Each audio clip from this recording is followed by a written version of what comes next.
Amen. Gloire au Seigneur. Nous aimons être dans sa présence et nous aimons vivre ces moments avec lui. Des moments où il parle et interpelle notre âme, même à travers la louange, à travers notre frère, notre sœur qui bénit le nom de Jésus. Ça fortifie mon cœur, ça fortifie ma foi. Amen. Et dans ce moment de repas du Seigneur, comme si le Saint-Esprit me rappelait, me rappelait dans les Écritures quand Jésus va prendre ce repas pour la dernière fois avec ses disciples. Comment était son cœur? Il savait qu'il allait dans quelques heures donner sa vie pour l'humanité, être chargé du péché de l'humanité pour sauver notre vie, ma vie. Et ce que je vis aujourd'hui, c'est parce que Jésus a donné sa vie à la croix du Calvaire il y a 2000 ans pour moi, pour toi. Amen. Merci Seigneur pour la liberté dans laquelle tu nous amènes, dans la vie que tu nous donnes, celle que tu nous offres. Quelle joie de marcher avec toi.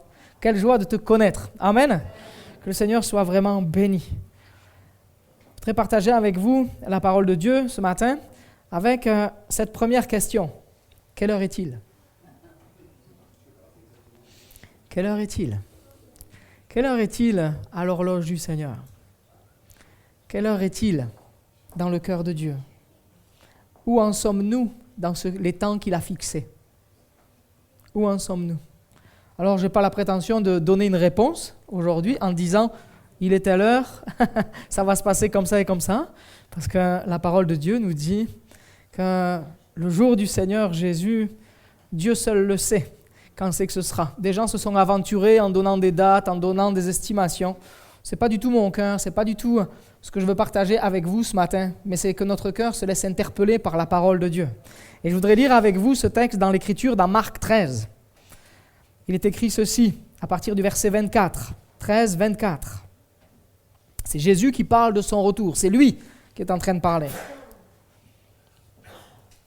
Et il dit ceci à partir du verset 24, « Mais ces jours-là, après ce temps de détresse, le soleil s'obscurira, la lune ne donnera plus sa lumière, les étoiles tomberont du ciel et les puissances célestes seront ébranlées. Alors on verra le Fils de l'homme venir sur les nuées, avec beaucoup de puissance et de gloire. Il enverra ses anges et rassemblera ceux qu'il a choisis des 4 coins du monde, de l'extrémité de la terre jusqu'à l'extrémité du ciel. Tirez instruction de la parabole du figuier. Dès que ses branches deviennent tendres et que les feuilles poussent, vous savez que l'été est proche. De même, quand vous verrez ces choses arriver, sachez que le Fils de l'homme est proche. Il est à la porte. Je vous le dis en vérité, cette génération ne passera pas avant que tout cela n'arrive. Le ciel et la terre disparaîtront, mais mes paroles ne disparaîtront pas. Amen. Verset 32, il dit ceci, « Quant au jour et à l'heure, personne ne les connaît, pas même les anges dans le ciel, ni le Fils. Le Père seul les connaît. Faites bien attention, restez en éveil et priez. Car vous ignorez quand ce temps viendra. Cela se passera comme pour un homme qui part en voyage. Il laisse sa maison, remet l'autorité à ses serviteurs, indique à chacun son travail et ordonne au portier de rester éveillé. Restez donc vigilants, car vous ne savez pas quand viendra le maître de la maison, le soir ou le milieu de la nuit, ou au chant du coq, ou le matin, qu'il ne vous trouve pas endormi quand il arrivera tout à coup. Ce que je dis, je le dis à tous. Restez vigilants. Amen. » Un appel à rester vigilants. Et nous savons que Jésus va revenir. Nous croyons que Jésus va revenir. Et il est important de se le rappeler à notre cœur. Pierre va dire dans son épître, dans 2 Pierre 3, il va dire « Je vous dis ça pour éveiller votre intelligence, vous rappeler les choses qui ont été enseignées par les apôtres, même par Jésus. Je vous rappelle ces choses-là. Je n'ai pas peur de répéter les choses. » Et ce matin, le Saint-Esprit veut nous rappeler, je crois que Dieu, par son Esprit, veut nous rappeler que Jésus va revenir. Et ça fait partie de ce que nous espérons, ça fait partie de ce que nous croyons, ça fait partie de notre confession de foi. Ok? Nous croyons que Jésus est sauveur, nous croyons que Jésus nous pardonne, c'est vrai. Nous croyons que Jésus a pardonné nos péchés, c'est vrai. Qu'il a lavé nos vies complètement. Le Saint-Esprit habite en nous, demeure en nous. Dieu veut nous baptiser du Saint-Esprit, Jésus veut nous baptiser du Saint-Esprit. Mais il y a cette promesse imminente, Jésus va revenir. Amen. À nous d'être prêts, soyons prêts. Ne soyons pas de ces hommes, de ces femmes qui vivons notre vie sans nous soucier de ce que Jésus va revenir. Dans le sens, pas se soucier dans le sens de peine, mince, angoisse, mais travaillons en se disant, ok, Jésus peut revenir à chaque instant, à tout moment. Est-ce que mon cœur, mon âme est prête? Est-ce que ton cœur, ton âme est prête? C'est vrai que nous avons des difficultés dans ce monde. Il y a des difficultés, il y a des tempêtes de vie. Et peut-être qu'aujourd'hui, c'est un temps difficile. Peut-être que tu n'as pas de travail, il y a le chômage, un temps difficile. Peut-être que tu es migrant, tu arrives d'un autre pays. Et tu es ici, et tu es obligé, tu étais obligé de quitter ta patrie, quitter l'endroit où tu aimes, quitter la famille. Et tu arrives ici, tu es tout seul. C'est possible. Tu as peut-être été délocalisé pour ton travail. Tu es ici en France. Et peut-être que ce n'est pas évident pour toi, pour cette intégration. D'arriver ici, peut-être en tant que migrant, pas de papier. On attend l'ouverture des droits. Pour d'autres, il y a peut-être des souffrances qui sont là, émotionnelles, dans le sens où peut-être loin de la famille, que ce soit pour la migration ou que ce soit parce que tu as été obligé d'être délocalisé pour ton travail, même dans ce propre pays. Tu es peut-être loin, il y a une souffrance émotionnelle. Il y a peut-être des souffrances physiques, le corps est usé, abîmé, fatigué, attaqué, peut-être rongé par la maladie. Il y a peut-être des maladies qui sont là, des souffrances qui sont là, psychiques, troublées. L'esprit est troublé, la pensée est troublée. Peut-être un événement a marqué ta vie et depuis, il y a un trouble, il y a comme une cassure, il y a comme quelque chose qui s'est passé. Une situation familiale compliquée, rupture, communication brisée dans la maison, avec tes enfants, avec ton mari, avec ton épouse. Chacun vit de son côté. On apprend en fait à cohabiter, on s'évite même dans les couloirs. Chacun reste dans sa chambre, hop, on évite de croiser l'autre. Peut-être dans les situations familiales aussi le rejet. Rejet de l'autre, quelque chose qui vient fracasser la relation. Il y a le divorce qui est en train d'arriver, d'être prononcé. On commence à parler de divorce. Situation compliquée. Il y a peut-être aussi de la violence en parole, en acte, ou de la violence dans l'indifférence et l'ignorance. On t'oublie. Peut-être aussi des temps difficiles avec ton cœur. Quelqu'un d'autre vit peut-être ceci, la solitude, parce que peut-être que ton conjoint est parti, ton épouse, ton mari est parti, et aujourd'hui tu es tout seul dans l'éducation des enfants. Ou peut-être que tu es tout seul dans le sens où tu subis la solitude. Ce n'est pas un choix de vie, tu es seul et tu subis cette solitude. Peut-être le cœur est angoissé, vit des pressions, vit le stress, nos pensées descendent. Peut-être que ton cœur est tout simplement loin de Dieu. Mais il y a une espérance en Jésus. Amen. Dans toutes ces choses-là, je fais exprès, il y a un gros panel là. C'est lourd, si on reste là, on n'en finit plus. Mais Seigneur, tu as donné ta vie à la croix du Calvaire pour nous donner de l'espérance. Avec toi, aucune situation n'est désespérée. Amen. Tu es celui qui donne vie, tu es celui qui ressuscite, tu es celui qui ressuscite nos vies, tu es celui qui vient transformer notre vie. Amen. J'aime rappeler à mon cœur cette transformation simple. Quand on lit, où on se rappelle, où on peut lire « Jésus a transformé l'eau en vin », on s'arrête là. Mais il y a plein de choses derrière. C'est-à-dire que d'une situation quotidienne, dans mon quotidien, Dieu veut transformer mon quotidien, veut transformer ma vie. Là où peut-être il n'y avait plus d'espérance, il y a de l'espérance. Amen. Il y a quelque chose de physique qui se passe ou quelque chose qui se passe dans ta vie. Dieu peut transformer la situation, amener la joie, l'espérance, la bénédiction. Dans ce mariage, c'était compliqué. Le mari allait peut-être être même comme déshonoré, dans le sens qu'il n'a pas pu faire les choses correctement. Il y avait même pas, on ne pouvait pas lever la coupe pour la bénédiction. Mais Dieu veut nous amener jusqu'à vivre sa bénédiction, sa pleine bénédiction totale, entière pour notre vie. Amen. La situation, même si elle est compliquée aux yeux des hommes, elle n'est pas impossible à Dieu. Amen. Et Jésus va revenir. Et ça, c'est notre espérance. Il est vivant, il est ressuscité, il revient. Puisqu'il nous a fait cette promesse. Et puisque je vais vous préparer une place, je reviendrai. Et je vous prendrai avec moi, afin que là où je suis, vous y soyez aussi. Amen. Ça, c'est sa promesse, c'est sa parole, c'est qui est sorti de sa bouche, sorti de son cœur. Une réalité, il va revenir. Il y a de l'espérance pour nous en Jésus. Et cette espérance s'enclenche aujourd'hui et pour le futur. Une espérance pour aujourd'hui et pour le futur. Amen. Aujourd'hui sur la terre et avec le Seigneur Jésus, sur cette terre nouvelle qu'il va créer. Amen. Enlevé avec lui, la terre va disparaître, c'est vrai, il va en faire une nouvelle, toute chose va être nouvelle et nous allons vivre avec lui pour l'éternité. Seigneur, je ne veux pas oublier. Je veux me laisser interpeller par le Saint-Esprit. Tu es le prince de paix et tu me donnes la paix dans cette espérance. Mon avenir est sûr, il est certain. Avec toi, je peux vivre dans la puissance de Jésus. Amen. Pas arrêté, pas bloqué. Mais Seigneur, dans l'impasse humaine, il y a la puissance de Dieu qui vient me transporter. Je suis dans une impasse, je suis bloqué, mais je crois à la puissance de Dieu qui peut me saisir et me sortir de cette impasse. Vous le croyez ou pas? C'est la puissance de Dieu dans notre vie. Il est celui qui renverse les murs. Amen. Il y a de l'espérance en Jésus. Cette espérance, elle demeure en moi. Je notais ceci. Des fois, il y a des choses que l'on peut recevoir de gens, quelque part une attitude bienveillante envers nous.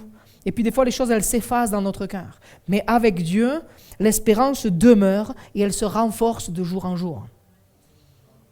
Dieu veut renforcer notre espérance de jour en jour, approfondir notre relation avec lui. Ma foi en Jésus enclenche une démonstration de puissance dans ma vie. Dieu agit avec puissance dans ma vie. Jésus intervient avec puissance, assurance. Il vient bouleverser ma vie. Il y a une expérience avec Jésus. Dieu veut te rencontrer et t'amener à faire une expérience. Et oui, changer l'eau en vin, changer la situation dans ma vie. Est-ce que tu veux vivre une expérience nouvelle avec le Seigneur? Ne t'appuie pas juste sur ce que tu as vécu au tout début. Ne t'appuie pas sur juste ce que tu as goûté il y a plusieurs années. Demande au Seigneur, je veux vivre quelque chose cette semaine. J'ai soif de toi. Je veux, quelque part, c'est pas te mettre au défi, c'est avec un saint respect. Je crois que tu peux agir dans ma situation. Je proclame ta puissance de vie en moi. Amen. Une rencontre personnelle, mon cœur impacté, mon âme renouvelée, mes pensées changées, un mode de vie nouveau, mon être, mon corps changé, bouleversé par la puissance de Dieu. Amen. La délivrance avec le Seigneur Jésus. Dans la situation dans laquelle je suis. Nous avons le Dieu du salut. Jésus habite en nous, il guérit, il délivre.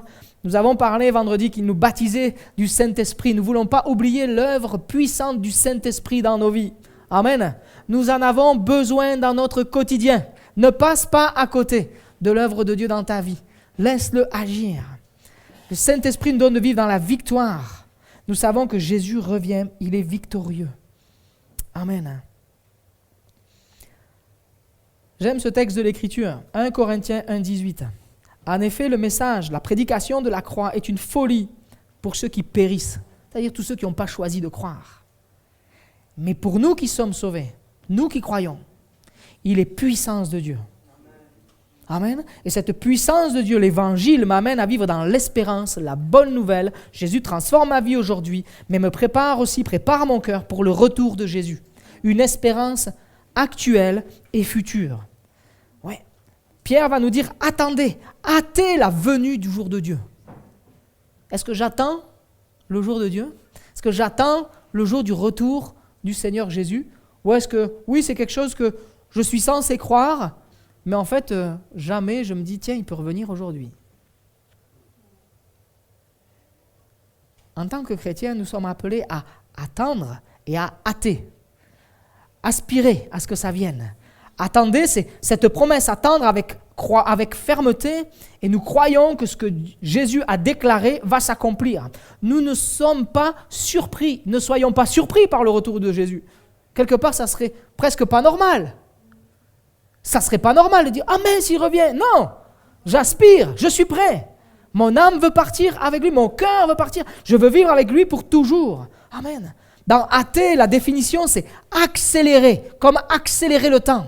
Est-ce que c'est ton œuvre? Est-ce que tu es à l'œuvre dans ce sens-là pour accélérer comme le retour? Alors on ne peut pas influencer le retour, mais c'est accélérer dans le sens de je me mets en marche, je crois, je désire sérieusement et sincèrement le retour de Jésus.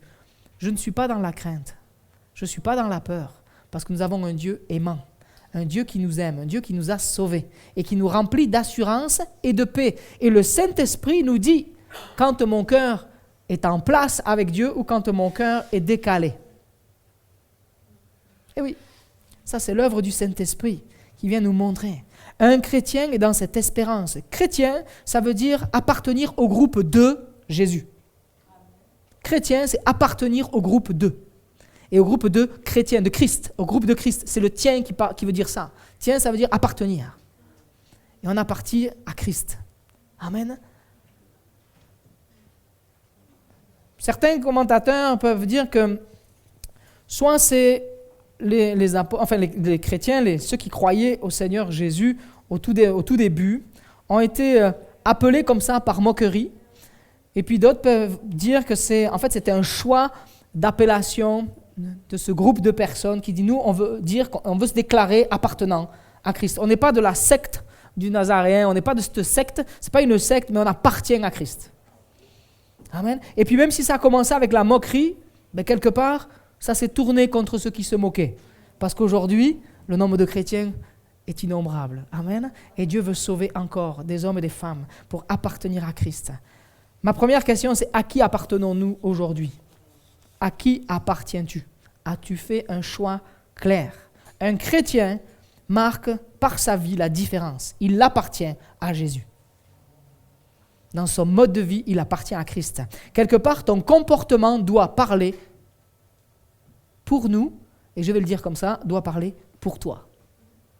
Ton attitude, ton comportement doit être un témoignage de vie au quotidien que tu appartiens à Christ. Qu'on puisse se dire, lui, elle appartient à Christ. Amen. Moi, je veux que sur ma vie, on déclare ça. Même si nous allons vers des temps difficiles, où nous pouvons être appelés à vivre la persécution pour notre foi, que le Seigneur nous donne toujours la force, par son esprit, la foi de déclarer notre amour pour Christ. Amen. Quoi qu'il arrive, malgré les circonstances, nous voulons être de ceux qui proclament la foi en Jésus. C'est dur. Aujourd'hui, on peut le dire avec facilité. On serait dans un pays totalitaire, peut-être qu'on ne le dirait pas. Mais avec la puissance de Dieu, avec l'action puissante du Saint-Esprit, des hommes et des femmes se lèvent encore dans des pays qui sont persécutés pour proclamer la foi en Jésus. Et vivre les rassemblements en Église. Parce que c'est Dieu qui donne la force par le Saint-Esprit. Amen. Et Dieu les garde, Dieu les protège. Certains sont arrêtés, c'est vrai. Aujourd'hui, il y a une quantité de chrétiens, j'ai noté le chiffre, je crois que c'est 360 millions de chrétiens dans le monde qui sont persécutés. C'est 1 sur 7. C'est énorme. 1 sur 7. C'est les chiffres de Porte Ouverte. 1 sur 7 sont persécutés. Mais Seigneur, nous croyons que tu reviens. Ça fait partie de ce que tu as annoncé. Il y aura des persécutions. Certains seront traînés devant les tribunaux, mais ne vous inquiétez pas de ce que vous allez dire. Le Saint-Esprit vous inspirera. Et pourquoi vous allez être traînés devant des autorités, devant des rois? C'est pour rendre témoignage de moi. C'est ce que Jésus déclare. Amen. Seigneur, donne-nous de pouvoir proclamer qui tu es en toutes circonstances. Dieu veut manifester sa puissance en nous. Nous avons reçu le pardon de nos péchés. Je dis, waouh, quelle grâce, quelle bénédiction. Je suis libre aujourd'hui en Jésus. Amen. Quelle joie d'être libéré. Alors je veux proclamer qui il est. Nous avons la joie de voir notre vie restaurée peu à peu, voir notre vie transformée. Nous marchons dans une vie nouvelle par la puissance du Saint-Esprit. Amen. Alors courons dans cette grâce, courons par la grâce de Dieu, laissons-nous façonner par lui et marchons dans cette assurance et cette espérance. Jésus est vivant et il revient. Dans ce texte que nous avons lu, Jésus est à la porte.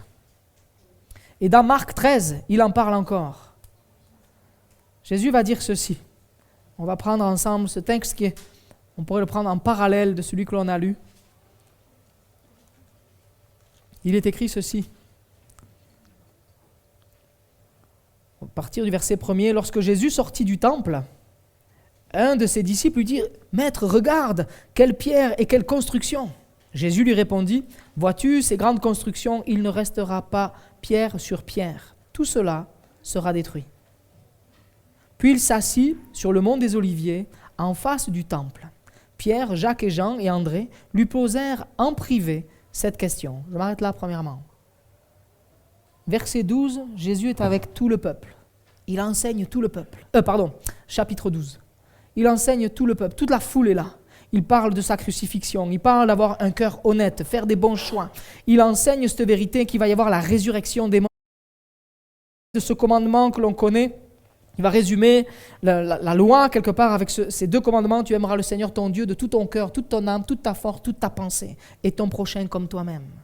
Il va encore dire ceci, il va annoncer que quelque part comme cette prophétie messianique par David, que le Messie va venir, le Fils de l'homme va arriver. Jésus va se faire chair. Il va encore annoncer, attention, ne vivez pas dans l'apparence. Ayez un cœur authentique. Il va encore annoncer avec cette femme qui va mettre cette petite pièce dans le tronc, qu'il connaît nos cœurs, il connaît nos motivations, connaît nos cœurs. Et au chapitre 13, là, il va leur parler en privé. Je reçois la parole de Dieu d'une manière générale à l'Église, mais est-ce qu'aussi j'ai des temps en privé avec Jésus? Première question. Est-ce que tu vis des choses en privé avec le Seigneur? Est-ce que tu vis une relation étroite avec le Seigneur? Comment est ton âme? Est-ce que tu te laisses nourrir? Jésus est à la porte. Est-ce que tu le connais? Est-ce que quand il va ouvrir, tu vas être dans la peur ou est-ce que tu vas être dans la joie?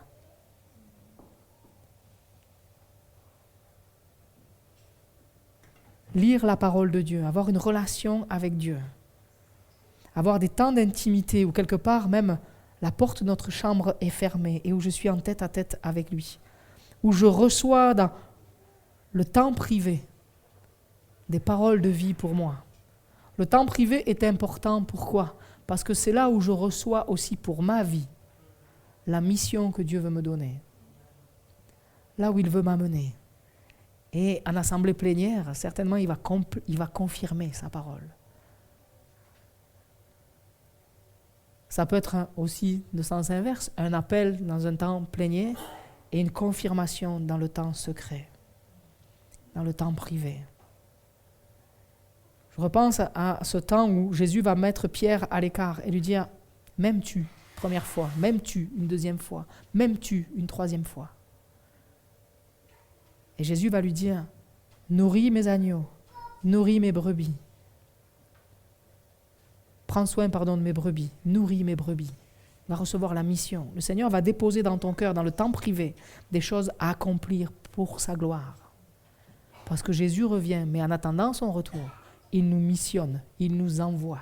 Jésus est à la porte et nous voulons être, comme nous avons lu tout à l'heure, être ses ouvriers en éveil. Être cet homme, cette femme qui garde ce que Dieu a déposé dans son cœur et œuvrer avec fidélité dans la maison de Dieu, mais œuvrer avec fidélité dans notre quotidien. Ouais. Être affermi quand je vis des temps dans le privé avec Dieu, je suis affermi dans ce temps privé. Ils vont poser cette question. Dis-nous quand cela arrive-t-il au verset 4. À quel signe reconnaîtront tous ces événements qui vont s'accomplir? Et quelque part, Jésus va leur dire, première des choses, faites bien attention que personne ne vous égare. Pour que personne ne nous égare, nous avons besoin de vivre des temps à l'église, mais des temps aussi en privé. Connaître et recevoir des paroles de Dieu pour nous. Être assuré, affermi.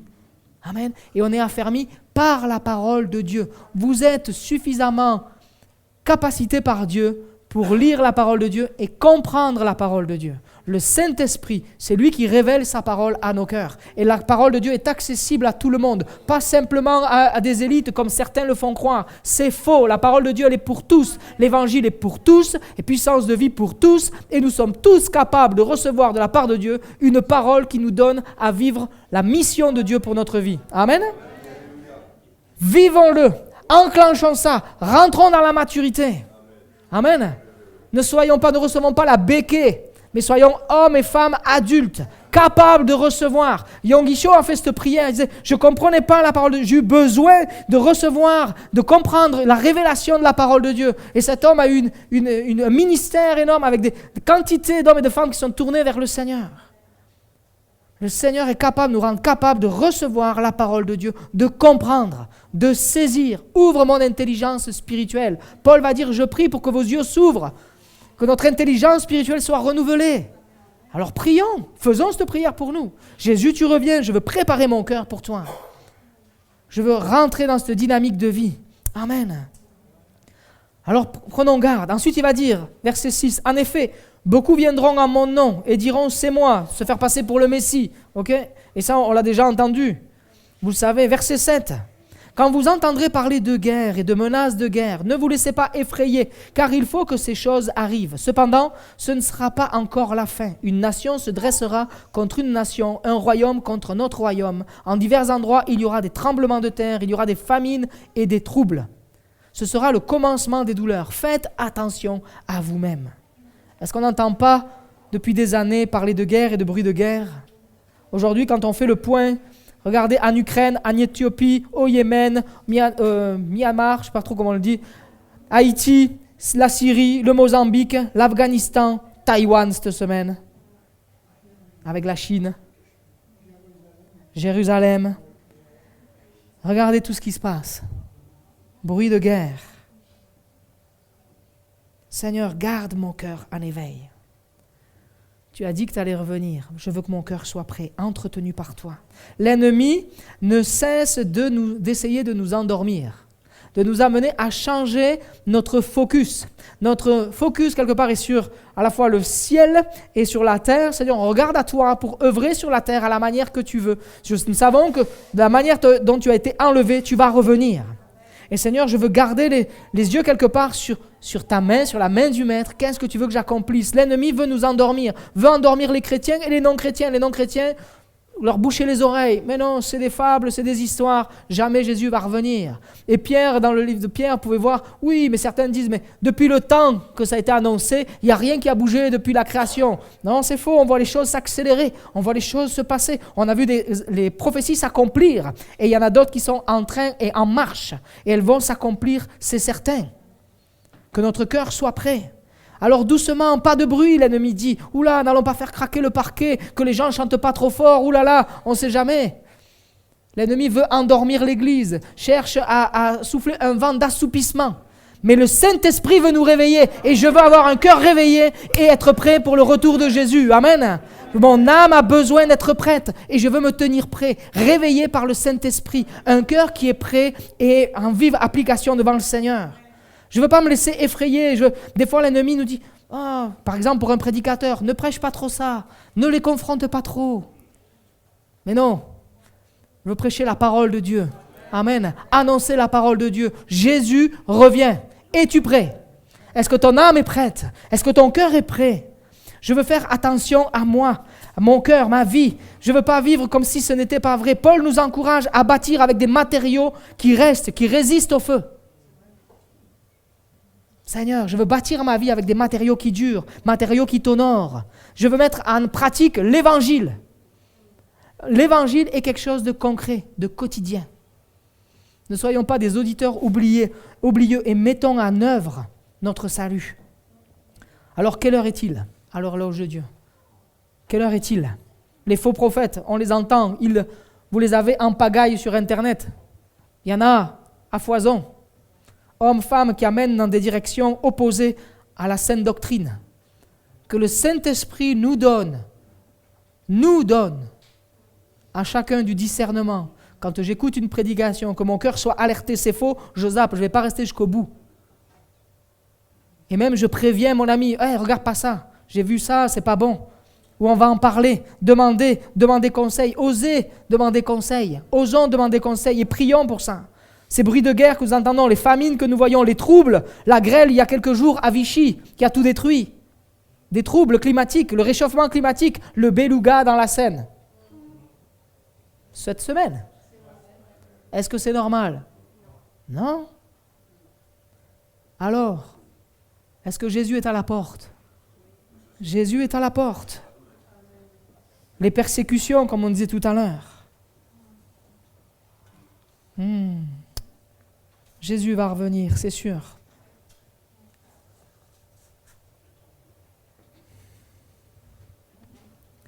« 2 Pierre 3,14 » C'est pourquoi, bien-aimés, dans cette attente, faites tous vos efforts pour qu'il vous trouve sans tache et irréprochable dans la paix. Amen. 2 Pierre 3,14 2 Pierre 3,14 C'est pourquoi, bien-aimés, dans cette attente, faites tous vos efforts pour qu'il vous trouve sans tache et irréprochable dans la paix. Considérez bien que la patience de notre Seigneur est votre salut.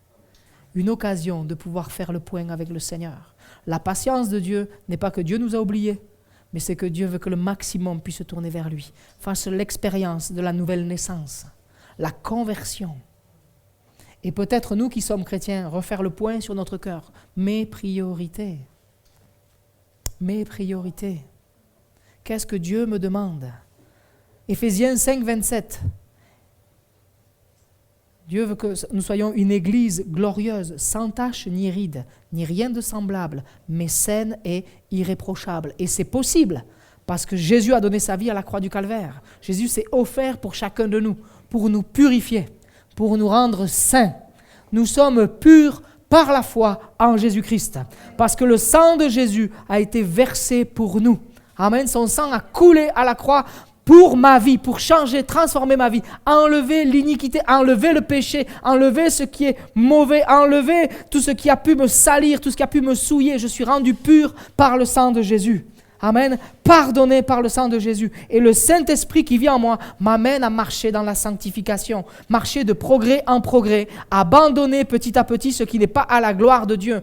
Hébreux 12, 14 nous dit « Recherchez la paix avec tous ». Je me suis mis avec tous, entre parenthèses, je me suis dit, dans ma famille, avec mes amis, avec mes voisins, avec mes collègues. Premièrement, rechercher la paix avec tous et la sanctification. La paix d'un côté, je travaille à la paix, hommes et femmes de paix, dans ma famille, mon voisinage, dans l'église. Est-ce que je suis quelqu'un qui vient mettre le trouble ou est-ce que je suis quelqu'un qui amène la paix? Est-ce que je suis, même pas, je ne vais pas dire quelqu'un, je vais dire un chrétien. Est-ce que je suis un chrétien qui met le trouble ou je suis un chrétien qui amène la paix? Alléluia. Que le Seigneur nous donne d'être porteur de paix, de bénédiction. Et marcher dans la sanctification sans laquelle personne ne verra le Seigneur. Ne nous mentons pas à nous-mêmes. Ne disons pas que nous n'avons jamais péché. Nous ferions de Dieu un menteur. Nous sommes pécheurs rachetés par grâce et nous pouvons, par la puissance du Saint-Esprit, l'œuvre de Jésus à la croix du Calvaire, lui qui est vivant, ressuscité, qui vient nous chercher, marcher dans la pureté, abandonner ce qui n'est pas à la gloire de Dieu, être dégoûté, être rejeté complètement. Ce qui était avant venait nous souiller si facilement. Je peux dire non par la puissance du Saint-Esprit. Je peux me garder pur de la tête aux pieds. Je peux me garder pur par la puissance du Saint-Esprit dans mes pensées, dans mes paroles, dans mes actes. Je peux être pur. Amen. Je peux passer, comme Job va dire, je peux passer un pacte avec mes yeux pour être pur. Je ne veux rien mettre de mauvais devant mes yeux. Je veux glorifier Dieu en toutes circonstances. Je peux aussi passer un pacte avec ma langue. Arrêter de mentir, d'être médisant, d'être porteur de paroles négatives, de toujours en train de descendre tout et de ne pas croire. Non, Seigneur, je veux rentrer dans une autre dimension et rentrer dans une puissance avec toi. Paroles de bénédiction, d'encouragement. Amen. Seigneur, je veux changer. Je veux que mes mains bénissent. Je veux que mes mains bâtissent. Je veux que mes mains construisent le royaume de Dieu. Amen. Par la puissance du Saint-Esprit, je veux passer un pacte avec tout mon être pour marcher avec le Seigneur. Amen. Amen. Je veux ça. Ma vie avec toi. Seigneur, pour toi, parce que tu reviens. Amen. Son sang efface nos péchés, nos erreurs, quand on a manqué le but. Mais pour cela, si je veux vivre ça, j'ai besoin de passer par la repentance. De demander pardon au Seigneur. Si je veux que le pardon, si je veux que mon péché soit enlevé, j'ai besoin de me tenir dans la présence de Dieu et de demander pardon. Pardon pour ce que j'ai fait. Peut-être, tout à l'heure, il disait d'être en paix avec tous. Peut-être envers mon conjoint, envers mes enfants, envers mon collègue, envers ma famille éloignée, mes parents, mes amis, mes voisins, mes frères et sœurs dans l'église. Seigneur, je veux me rappeler que tu reviens. Je ne veux pas avoir de différend, je ne veux pas laisser de situation pas réglée, mais je veux que mon cœur, quand il sait qu'il y a un trouble quelque part, je veux, avec la grâce de Dieu, travailler à la réconciliation, travailler et venir demander pardon peut-être pour quelque chose que j'ai fait quand j'en prends conscience. Quelle heure est-il? Est-ce que c'est l'heure de la réconciliation, l'heure du pardon, l'heure de se tourner vers Dieu peut-être pour la première fois, l'heure peut-être de se retourner vers Dieu, revenir à Dieu? C'est possible. On peut revenir au Seigneur parce que nous avons un Dieu de grâce, un Dieu qui nous aime. Amen. David, tu peux venir si tu veux.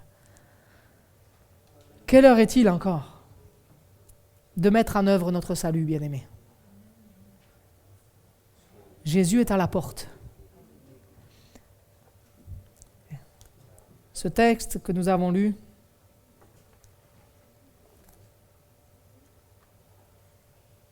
tout à l'heure.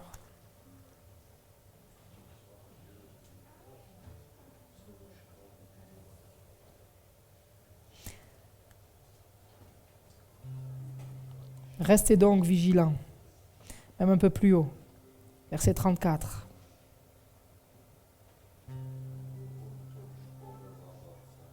Comme un homme qui part en voyage, il laisse sa maison.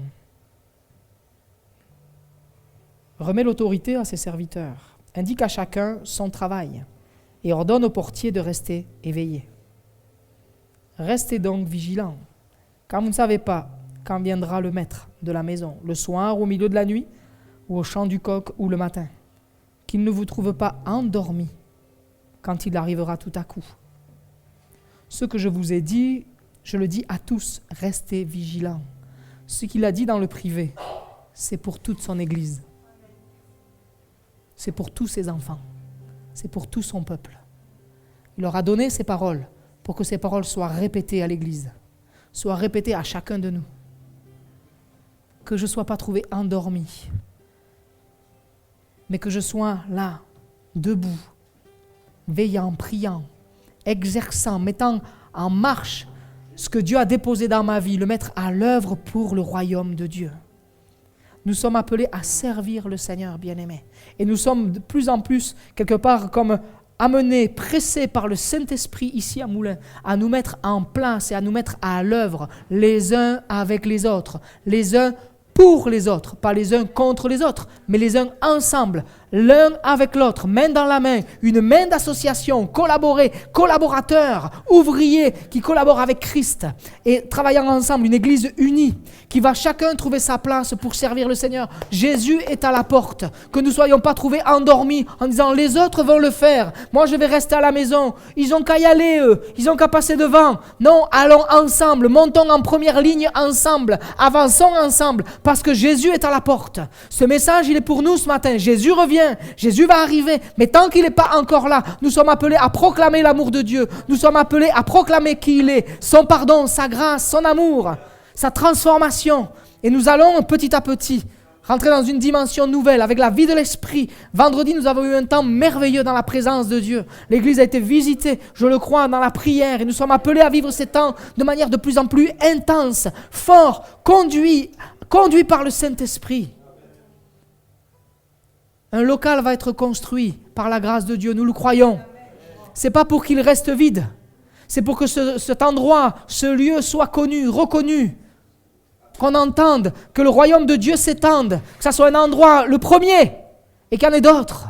Amen. D'autres endroits, que l'œuvre de Dieu se continue, se développe sur Bourbon-Lancy, sur Decize. Nous croyons que les choses vont s'ouvrir. Nous croyons que Dieu est à l'œuvre. Dieu veut sillonner cette région. Jésus revient, il est à la porte. Et ce texte de Paul qui nous dit dans 2 Timothée 2,4 « Aucun soldat en service ne s'embarrasse des affaires de la vie courante pour plaire à celui qui l'a recruté. » L'ennemi aime nous encombrer l'esprit et nous amener à regarder aux affaires de la vie courante et nous arrêter. Cherche ton petit confort, cherche ton petit truc qui te va bien. De plus en plus, Seigneur, moi je veux arrêter ça. Je veux regarder à toi. Oui, vivre dans le confort quand on peut, merci Seigneur. Mais mon frère, ma soeur, si c'est ça ton objectif de vie, tu as tout raté. L'objectif de vie, c'est marcher pour Jésus. C'est vivre pour Jésus. Bien sûr, prendre soin des tiens, c'est important. C'est ce que Dieu nous demande. Mais il y a confort et confort. Ne laissons pas d'idoles entrer dans nos cœurs. Ne laissons pas de petites choses prendre la place de Jésus, qui est au centre de notre vie. Amen. Jésus au centre de ma vie, parce que Jésus est à la porte et il revient. Et il vient nous chercher. Il vient nous chercher. Est-ce que tu peux dire avec foi, il vient me chercher? Il vient me chercher. C'est pas facile à dire ça. Il vient me chercher. On le dit ensemble, il vient me chercher. Proclame-le, il vient me chercher. Parce que j'ai donné ma vie au Seigneur Jésus. Il vient me chercher, je suis sauvé. Il vient me chercher parce que je veux me tenir prêt. Il vient me chercher parce que Jésus a transformé ma vie. Ça, c'est dans la foi. C'est par la foi que je peux dire ça. Il vient me chercher. Bien-aimé, c'est l'heure de faire des choix. Jésus est à la porte. Peut-être que tu as ouvert des portes qui n'étaient pas les bonnes. Il y a eu le compromis. Alors simplement demande pardon au Seigneur Jésus. Peut-être pour toi qui es là, peut-être pour ceux qui vont visionner cette vidéo. Peut-être tu as touché à l'occultisme, tu as touché à la voyance, tu as touché à tout ce qui est ésotérisme. Tu as eu des attitudes mauvaises dans ton cœur, tu as commis l'adultère. Tu vis peut-être dans la débauche, tu as ouvert des portes de l'excès. Tu as eu des paroles excessives, tu as eu poussé dans la colère, de l'animosité, il y a de la rancune dans ton cœur. Il y a des paroles, une attitude de jugement, il y a l'envie qui est là, qui te pousse, il y a la jalousie qui est là. Tu peux demander pardon au Seigneur Jésus ce matin, afin que ces portes soient refermées complètement. Et que quand Jésus va ouvrir la porte, tu puisses partir avec lui sur les nuées, être enlevé avec lui sur les nuées. Les choses s'accélèrent, bien-aimés. Les choses s'accélèrent. Est-ce qu'une femme enceinte peut arrêter le travail quand son corps se met en marche et que le travail commence et se met en marche? Est-ce que le travail peut être arrêté? Non. Le corps va faire son travail pour que l'enfant puisse prendre vie, sortir et rentrer dans cette vie. Et quand le travail se met en place, Dieu a commencé ce travail depuis des années et il ne va pas s'arrêter. Jésus va venir. Jésus est à la porte et il vient nous chercher. Es-tu prêt, mon frère, ma soeur? Je vous invite au recueillement. Vivre cette espérance avec Dieu. Vivre cette assurance avec Dieu. Jésus vient. As-tu besoin de vivre dans cette espérance ce matin? Est-ce que ton cœur est troublé? Est-ce que ton cœur a peur? Est-ce que ton cœur est dans la crainte? Et aujourd'hui, tu veux faire la paix avec Dieu. Dieu ne veut pas que tu te tournes vers lui parce que tu as peur. Dieu veut que tu te tournes vers lui parce que tu comprends combien il t'aime. Et lui va chasser la crainte, va chasser la peur, parce que son amour parfait bannit la crainte. C'est la puissance de son amour qui vient se déverser sur toi. Mon frère, ma soeur, bien-aimé, veux-tu accepter Jésus dans ton cœur ce matin? Marcher avec Jésus pour toujours. Et est-ce que tu crois que Jésus va venir te chercher? Est-ce que tu veux faire partie de ce voyage avec lui? Est-ce que tu veux partir avec lui? Est-ce que tu veux que Jésus soit le maître de ta vie ce matin? Si c'est le cas, lève ta main dans ce lieu et Jésus va bénir ton âme. Oui, le Seigneur te voit. Le Seigneur voit. Amen. Dieu voit ta main se lever. Alléluia. Et Dieu vient te bénir ce matin.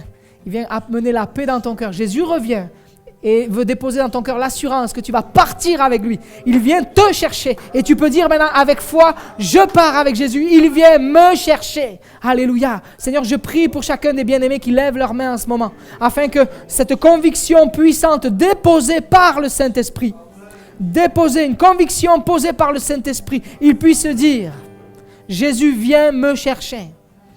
Et je pars avec lui. Alléluia. Reçois dans ton cœur cette assurance de la vie éternelle. Aujourd'hui, le pardon de tes péchés, la réconciliation avec Dieu. Et Jésus vient te chercher. Il est avec toi. Amen. Alléluia. Tu donnes ton cœur au Seigneur Jésus et il le reçoit. Et il place en toi cette conviction. Tu es son enfant. Peut-être quelle heure est-il pour toi? L'heure de revenir à Dieu pour d'autres. L'heure peut-être de t'engager en tant qu'ouvrier avec Christ. Rentrer dans le travail que Dieu a déposé dans ton cœur. Est-ce que ce matin, tu veux prendre la décision devant le Seigneur de t'engager pour l'œuvre de Christ? Être ouvrier avec Christ. Et Dieu va conduire. Si toi tu dis, moi je fais ce choix de marcher pour toi, je veux marcher avec toi, et j'ouvre mon cœur et tu vas me conduire. C'est toi qui vas m'amener à être ouvrier comme tu veux toi. Tu vas me qualifier, tu vas me conduire. Si tu veux être ouvrier avec Dieu, si tu veux, tant que Jésus là, eh bien, va ouvrir cette porte. Et tant qu'il ne l'a pas ouverte, il nous appelle à être ouvrier avec lui. Veux-tu être ouvrier avec Dieu ce matin? Si oui, lève-toi dans ce lieu. Je t'encourage à prendre position en tant qu'ouvrier avec le Seigneur et pour le Seigneur. Veux-tu être ouvrier avec Dieu dans sa maison? Veux-tu te lever ce matin et être ouvrier avec Christ? Si c'est le cas, Lève-toi et Dieu va te qualifier, Dieu va ouvrir, Dieu va conduire les circonstances, ouvrir les portes pour que tu sois ouvrier avec lui à la mesure qu'il veut. N'aie pas peur dans ton engagement. Le Seigneur va ouvrir chacune des portes. Il est avec toi et Dieu va te conduire. Fais-lui confiance. Que tu sois jeune ou vieux, tu peux prendre cette position ce matin de t'engager pour lui et être ouvrier avec Dieu. Alléluia. Faire ce choix de vie. Je marche pour toi, Seigneur. Je suis ouvrier avec toi. Je déclare que, Seigneur, que dans ce lieu, des hommes et des femmes, ce matin, devant toi, se lèvent pour toi, pour te servir. Touchés, Seigneur, par ton esprit, comprenant que oui, encore, saisissant encore aujourd'hui, que oui, ta promesse est vraie et certaine. Tu reviens.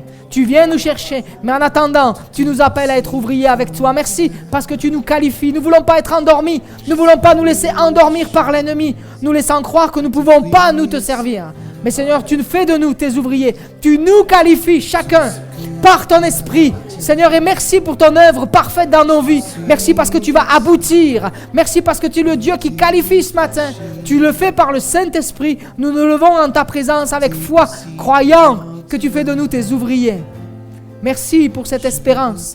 Merci pour cette espérance actuelle, maintenant, que tu viens mettre dans nos cœurs. Et cette espérance future que tu viens nous chercher. À toi soit toute la gloire, Seigneur Jésus. Amen. L'Église dit Amen. Alléluia. Amen. Tu es bon, Seigneur. Alléluia. Nous te louer ce soir. Te louer ce matin. Amen. Amen. Alléluia. Amen. Amen. Je tombe le masque devant ton trône. Je ne veux plus me cacher de toi. Je veux courir, plonger dans tes bras. Alléluia. Tes bras d'amour. Amen. Je cours en ta présence, Seigneur, ce matin. Je m'engage pour toi, Seigneur. Avec toi, avec ton esprit. Alléluia. L'Église peut prier. Profitez de ce moment pour élever vos cœurs vers le Seigneur. Alléluia. Je viens de toi. Tout est par Amen. toi. Tout est pour toi. Alléluia. Oui, je le crois. Tout me vient de toi. Tout est par toi. Tout est pour toi. Oui, je le crois.